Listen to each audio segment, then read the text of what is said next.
திருவண்ணாமலை மாவட்டம் செய்யார் அருகே மேலப்பட்டில் பாமக தலைவர் அன்புமணி ராமதாஸின் மனைவி சௌமியா அன்புமணி தனது சொந்த கிராமத்தில் உள்ள கோவில் கும்பாபிஷேக விழாவிற்கு வருகை தந்தார்.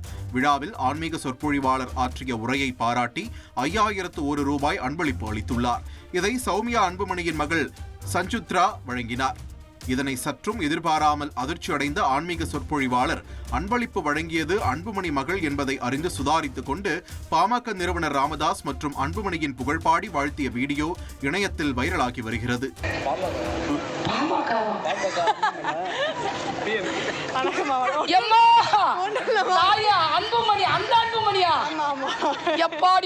எனக்கு இப்ப சாமி வந்துடும் பொழுது நான் எங்கேயோ ஒரு மூலையில ஏறி வேலை செய்யற அன்புமணி நச்சுக்கதை மாட்டி பாட்டாளிக்கு நாட்டுல பஞ்சமே இல்ல.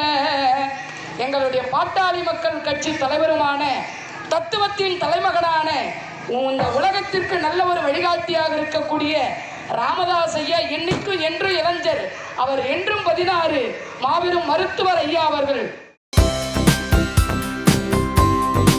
தந்தி டிவியை உங்கள் கேபிள் டிவி ஆபரேட்டரிடம் இலவசமாக கேட்டு பெறுங்கள்.